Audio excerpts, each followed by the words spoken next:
नमस्कार. सनातनवादी अर्थशास्त्र ही अर्थशास्त्रामधील एक विचारधारा आहे. साधारणतः 18व्या आणि 19व्या शतकामध्ये या विचारधारेचा अर्थशास्त्रावर खूप मोठा प्रभाव होता. या सनातनवाद्यांच्या मते बाजारपेठ किंवा बाजार व्यवस्था ही स्वनियंत्रित आहे आणि ही व्यवस्था मागणी पुरवठ्याच्या निसर्ग नियमांनी बद्ध आहे किंवा बांधील आहे. व्यवस्था स्वनियंत्रित आहे म्हणजे काय? तर या व्यवस्थेमध्ये बाहेरून कोणीही हस्तक्षेप करण्याची गरज नाही. बाजारपेठेमध्ये अतिरिक्त पुरवठा, अतिरिक्त मागणी यासारख्या जर स्थिती उद्भवल्या तर त्या आपोआप नियंत्रित केल्या जातील. त्यासाठी मागणी पुरवठ्याचा जो निसर्ग नियम आहे तो हस्तक्षेप करेल, तो कार्यरत होईल आणि त्यातून ती बाजार व्यवस्था किंवा बाजारपेठ पुन्हा संतुलनाच्या स्थितीला येईल. म्हणजे इथं बाहेरून सरकारसारख्या व्यवस्थेनं किंवा इतर कोणी बाहेरून हस्तक्षेप करण्याची अजिबात गरज नाही असे सनातनवादी मानत होते. या सनातनवादी अर्थशास्त्रज्ञांच्या या सर्व विचारांचा पाया होता तो म्हणजे सेचा बाजार नियम. जीन बाप्तिस्त से या फ्रेंच विचारवंतानं मांडलेला बाजार नियम हा या सनातनवादी विचार व्यवस्थेचा किंवा विचारांचा पाया होता असं म्हटलं जातं.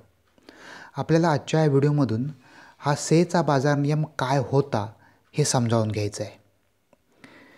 19व्या शतकाच्या सुरुवातीला फ्रेंच अर्थशास्त्रज्ञ जे.बी. से यांनी पुरवठा स्वतःची मागणी निर्माण करतो असा प्रस्ताव मांडला. यालाच सेचा बाजार नियम असं म्हणतात.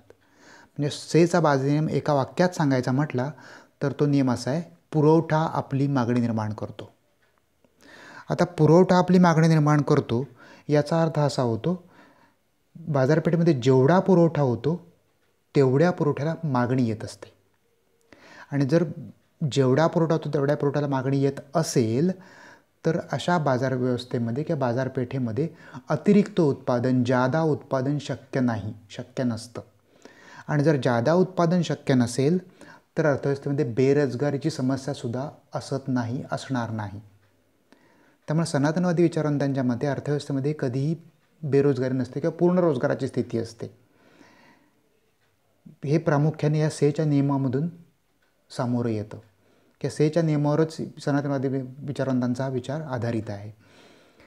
तर ही बाजारपेठेमध्ये पुरवठा आपली मागणी निर्माण करत असल्यामुळे अतिरिक्त पुरवठा नाही, जादा पुरवठा होत नाही. कितीही पुरवठा झाला तरी त्याला मागणी येत असते कारण पुरवठाच स्वतःची मागणी निर्माण करत असतो आणि त्यामुळे अर्थव्यवस्थेमध्ये अतिरिक्त पुरवठा करण्याचा प्रयत्न की जास्तीत उत्पादन करण्याचा प्रयत्न करत असताना अधिकाधिक लोकांना कामावर घेतलं जातं आणि त्या लोकांकडूनच पुन्हा वस्तूंना मागणी येते आणि त्यातून अर्थव्यवस्थेमध्ये बेरोजगारीची स्थिती राहत नाही, अर्थव्यवस्था पूर्ण रोजगाराच्या स्थितीमध्ये राहते.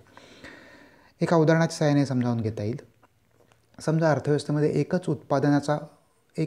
एका विशिष्ट वस्तूचं उत्पादन करणारा कारखाना आहे किंवा कंपनी, ती एकच कंपनी. आता ती ज्या वस्तूंचं उत्पादन करेल त्या वस्तूंच्या स्वरूपातच समजा कामगारांना वेतन दिलं जाते, जमिनीला नफा भाडं दिलं जाते किंवा खंड दिला जातो आहे, उद्योजकाला नफा दिला जातो आहे आणि भांडवलावर व्याज दिलं जाते.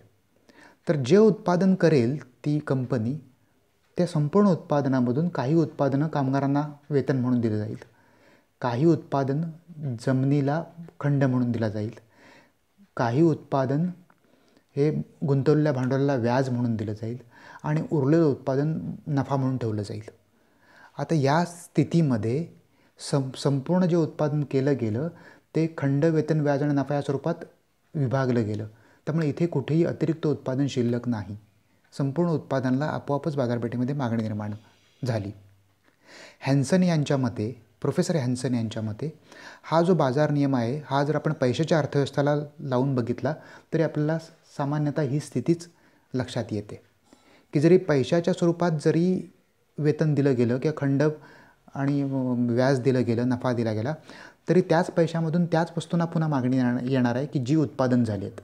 आणि हे सगळा पैसा किंवा ज्यांचं उत्पन्न या उत्पादन प्रक्रियेमधून निर्माण झालं आहे त्या उत्पन्नातल्या संपूर्ण उत्पन्न ते उपभोगावर खर्च करतात आणि त्यामुळे पुन्हा त्या सगळ्या वस्तूंना मागणी निर्माण होती आहे.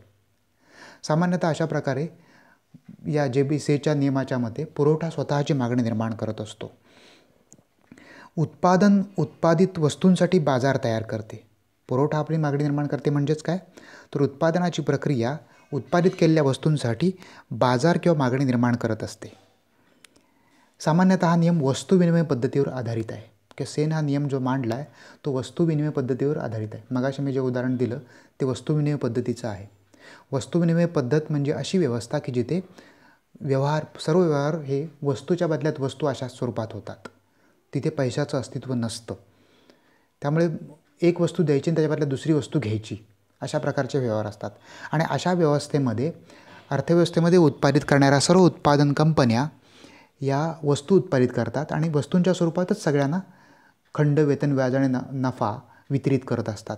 आणि त्यामुळे जेवढं उत्पादन येतं तेवढं सगळं वितरित होतं आणि त्यामुळे कुठेही बाजारामध्ये अतिरिक्त उत्पादन अशा प्रकारची व्यवस्था शिल्लक राहते, अशा प्रकारची स्थिती शिल्लक राहत नाही आणि त्यामुळे सगळ्या पुरवठ्याला मागणी निर्माण होत राहते आणि त्यातून अतिरिक्त उत्पादन शक्यच होत नाही, होण्याचं काही कारणच नसतं.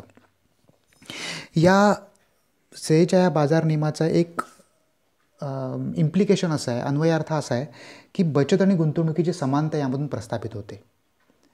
अर्थव्यवस्थेमध्ये सनातनवादी अर्थशास्त्रज्ञ असं मानतात की अर्थव्यवस्थेमध्ये लोक बचत करतात. असं नाही की मिळणाऱ्या सर्वच्या सर्व उत्पन्न ते उपभोगावर खर्च करतात.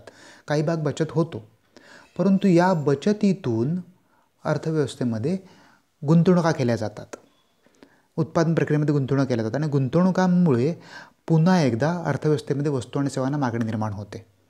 त्यामुळे बचतींच्या रूपानं जेवढी मागणी कमी पडली होती तेवढी पुन्हा गुंतवणुकांच्या रूपानं ती मागणी पुन्हा अर्थव्यवस्थेमध्ये निर्माण होते आणि त्यामुळे अशा प्रकारे संपूर्ण पुरवठ्याला मागणी निर्माण होते. बचत बरोबर गुंतवणूक ही जी समानता आहे, ही समानता हे या सनातनवादी विचारांमधला एक महत्त्वाचा मुद्दा आहे.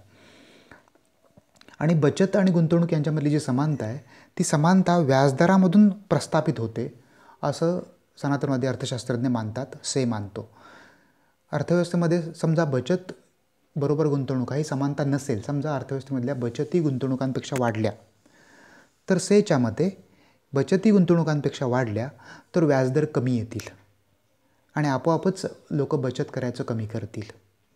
तर त्याचबरोबर व्याजदर कमी आल्यामुळे गुंतवणुकांना मागणी वाढेल आणि त्यामुळे गुंतवणुका वाढतील आणि त्यातून पुन्हा समानता प्रस्थापित होईल. किंवा समजा उलटं झालं, गुंतवणुका वाढल्या, अर्थव्यवस्थेमधल्या गुंतवणुका बचतींपेक्षा वाढल्या तर व्याजदर वाढतील आणि गुंतवणुका व्याजदर वाढल्यामुळे पुन्हा एकदा बचतीसुद्धा वाढतील किंवा गुंतवणुका पण व्याजदर वाढल्यामुळे गुंतवणुका महाग झाल्यामुळे गुंतवणुका पण कमी होतील आणि त्यातून बचत आणि गुंतवणुकाही समानता प्रस्थापित होईल असं हे सनातनवादी अर्थशास्त्रज्ञ मानत आहेत. त्यामुळे ह्या बचत आणि गुंतवणुका यांची समानता अर्थव्यवस्थेमध्ये टिकून राहते आणि ती समानता प्रामुख्यानं व्याजदराच्या लवचिकतेमधून निर्माण होते. व्याजदर हा अर्थव्यवस्थेमधला एक महत्त्वाचा घटक त्या समानता प्रस्थापित करण्यामध्ये महत्त्वाची भूमिका बजावतो असे सनातनवादी अर्थशास्त्रज्ञ मानत आहेत. हा जो बाजार नियम आहे हा श्रम बाजारपेठेला, लेबर मार्केटला सुद्धा लागू करता येतो. प्रोफेसर पिगुनी या संदर्भात आपलं विश्लेषण दिलं आहे. अर्थव्यवस्थेमध्ये पिगुनच्या मते जर समजा अल्पकालामध्ये जर बेरोजगारी निर्माण झाली तर ती तात्कालिक स्वरूपाची बेरोजगारी असेल, तेवढ्यापुरती असेल, दीर्घकाळामध्ये ही बेरोजगारी टिकणार नाही. कारण या दीर्घकाळामध्ये जर हे बेरोजगार लोक थोडे कमी वेतनावर काम करायला तयार झाले तर त्यांना अर्थव्यवस्थेमध्ये काम मिळेल आणि कमी वेतनावर हे काम करायला तयार आहेत. त्यामुळे उद्योजकसुद्धा त्यांना कमी वेतनावर कामावर घ्यायला तयार होतील कारण त्यांचा एकंदरीत खर्च पण कमी होईल उत्पादन प्रक्रियेवरचा. त्यामुळे अधिकाधिक कामगारांना ते कामावर घ्यायला तयार होतील आणि त्यातून अर्थव्यवस्थेमध्ये पूर्ण रोजगाराची स्थिती प्रस्थापित होऊ शकेल. त्यामुळे सनातनवाद्यांच्या मते श्रम बाजारपेठेमध्ये अल्पकाळामध्ये अशी स्थिती उद्भवू शकते की तिथे थोडीशी बेरोजगारी निर्माण होऊ शकते, परंतु दीर्घकाळामध्ये हे शक्य नाही. दीर्घकाळामध्ये वेज कट पॉलिसी म्हणजेच वेतन दर कमी करण्याची जर धोरण अवलंबलं तर आपोआपच यातून सर्व लोकांना रोजगार उपलब्ध होऊ शकतो.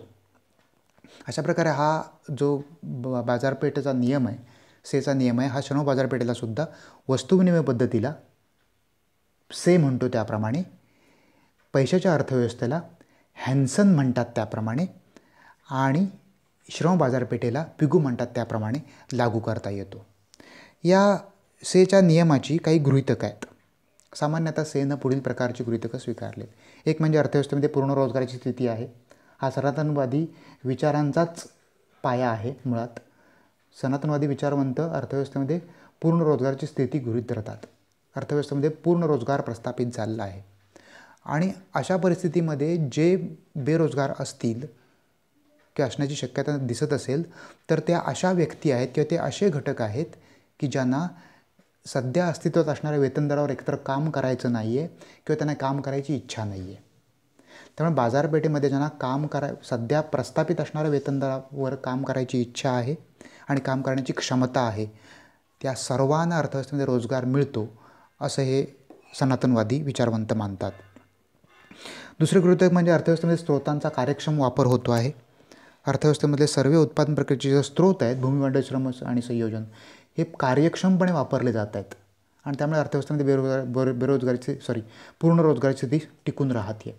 तर हे सर्व घटक कार्यक्षम वापरावर आधारित आहेत. त्यानंतर तिसरं गृहीतक म्हणजे पूर्ण स्पर्धेचं गृहीतक. अर्थव्यवस्थेमध्ये उत्पादन घटक बाजारामध्ये आणि वस्तू बाजारामध्ये पूर्ण स्पर्धा आहे. इथे कुठेही मक्तेदारी किंवा मक्तेदारी सदृश्य स्थितीचे अस्तित्व नाही.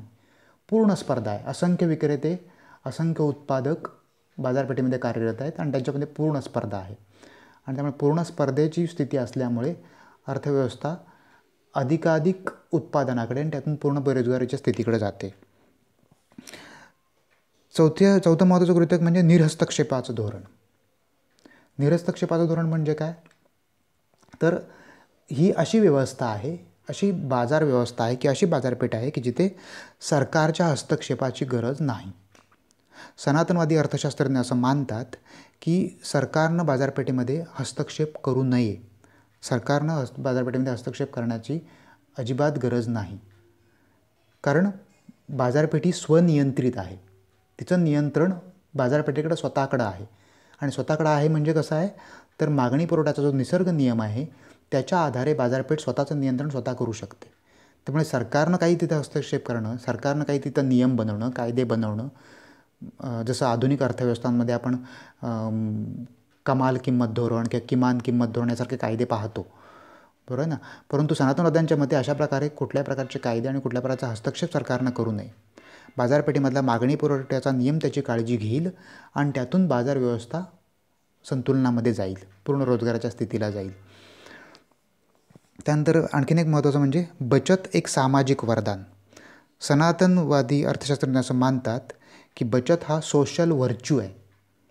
व्हर्च्यू म्हणजे वरदान किंवा गुण, सद्गुण. बचत हा सद्गुण आहे. सामाजिकदृष्ट्या विचार करता बचत हा सद्गुण आहे. तसं पाहायला गेला तर बचत हा वैयक्तिकदृष्ट्यासुद्धा सद्गुणच आहे. कारण सामान्य लोक ज्या वेळेला आपल्या उत्पन्नामधून बचत करतात त्याला त्या बचतीचा फायदा त्यांना भविष्यकाळामध्ये जाऊन होतो, वेगवेगळ्या प्रकारे होतो. भविष्यकाळामध्ये निर्माण होणाऱ्या संकटांना सामोरं जात असताना त्यांना त्या स्थितीचा फायदा नक्की होत असतो. त्यामुळे त्या अर्थानं बचत हा वैयक्तिकदृष्ट्या वरदान आहे.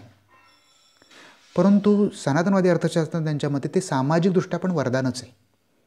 अशा प्रकारे समाजामधल्या वेगवेगळ्या लोकांनी केलेल्या बचतींमधूनच अर्थव्यवस्थेमध्ये गुंतवणुका होतात आणि त्या गुंतवणुकांमधूनच उत्पादनाची प्रक्रिया पुढे जाते आणि त्यातून लोकांना रोजगार उपलब्ध होतो आणि अर्थव्यवस्था पूर्ण रोजगाराच्या स्थितीमध्ये जाते. त्यामुळे बचत ही सामाजिकदृष्ट्यासुद्धा वरदान आहे असं सनातनवादी अर्थशास्त्रज्ञ मानतात. सनातनवादी अर्थशास्त्राचा पाया असणारा सेचा बाजार नियम की जो कोणी मांडला? जीन बाप्तिस्त से या फ्रेंच विचारवंतानं मांडला. हा सेचा नियम आपण थोडक्यात समजावून घेतला आहे. या संदर्भात या नियमाच्या आधारे सनातनवादी विचारांची ओळखसुद्धा आपल्याला होती आहे. पुढच्या एका व्हिडिओमध्ये आपण या नियमावर आधुनिक अर्थशास्त्रज्ञ जॉन मेनॉर्ड केन्सनं केलेली टीका समजावून घेणार आहोत आणि त्या आधारे हा नियम आपल्याला अधिक समजायला मदत होईल. धन्यवाद.